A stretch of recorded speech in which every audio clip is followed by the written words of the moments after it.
Увидите скоро, Россия одна, без союзников и соратников, пойдет лавиной против всей Европы и Азию захватит. Это кажется немного невероятным, но так будет. Мы удивимся, но удивимся не только мы. От неизвестных военных технологий, которые есть у россиян, замрет в страхе полмира. Увидите наверху Ватикана русский флаг. Да, русский флаг. И тогда Антихрист спустит с поводка все страны, которые безоговорочно ему преданы. 8 или 10 стран придут на помощь Германии, а ареной главных боевых действий будет Турция. Битва будет настолько страшной, что останутся одни лишь развалины, и только храм Святой Софии Божьей будет не поврежден. Во всех странах, которые против России, будут большие разрушения из-за бомбардировок и природных катаклизмов. Но самое главное, погибнет весь урожай, наступит такой страшный голод, что люди будут поедать друг друга. Эта война принесет ужас и страх. О Китае.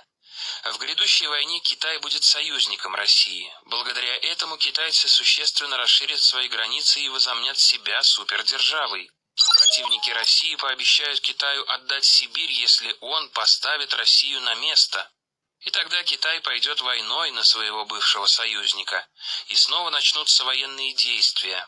В итоге Россия дойдет до Иерусалима, где и произойдет последняя война. И вот когда Россия дойдет до Иерусалима, тогда там произойдет уже последняя, описанная в Откровении война. На месте Армагеддон. Конец цитаты. Случится это совсем скоро. Дети, которые сейчас малы, многое увидят своими глазами.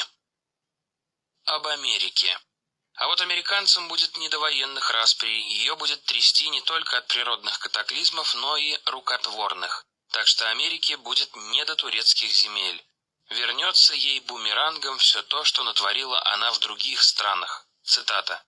«Америка будет подвержена совершенно небывалым и странным катастрофам, землетрясениям, смерчам и торнадо.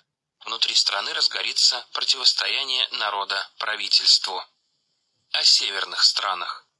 По словам старца, Финляндия, Норвегия и Швеция практически полностью отреклись от Бога. Люди призывают его только на словах, а внутри же его не чувствуют. Цитата. «Вы оторвались от отеческих объятий настоящего Бога Отца и дали оружие в руки дьяволу, чтобы вам причинить боль». Конец цитаты. Но если вернуться к вере и покаяться от чистого сердца, то будет все хорошо. И еще один совет дал Элпидий скандинавским народам – не ходить войной на Россию, иначе потерпят страшное поражение от небывалой военной мощи. Цитата. «Если царство медведя решите потревожить, то она готова вас будет стереть в порошок без возможности восстановления». Конец цитаты. Об Украине. Горько старцу от того, что попала эта некогда славная страна под чужое управление, и стали лжеправители уводить народ от православия. Цитата. «Ты не видишь, как причиняешь боль своим святым мученикам и преподобным, плачут и молятся они за вас. Ты отвергаешь истинную веру свою, подчиняясь французской династии. Собою управлять даешь и не хочешь успокоиться в водах православной веры». Конец цитаты. И стоит теперь над Украиной враг рода человеческого, уже готовый нанести смертельный удар.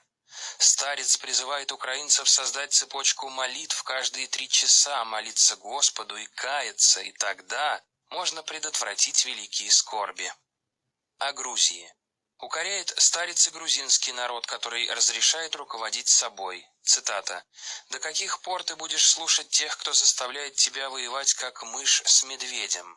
Подумай о правде и действуй соответственно. Не хочу плакать в разрушенной и жалкой земле». Конец цитаты. Предупреждает Элпидий Грузию не воевать больше с Россией, ибо мощь ее велика, и может она играючи стереть своих врагов с лица земли. Цитата. «Те, которые захотят восстать на медведя, только опозорятся. Беда тем, кто скажет, что Россию не надо бояться, и захотят задумать, тогда задушить. Тогда существование их прекратится, и станут они следующей страной, исчезнувшей с карты. Сила медведя будет главенствовать так сильно, что страх во всем мире вызовет.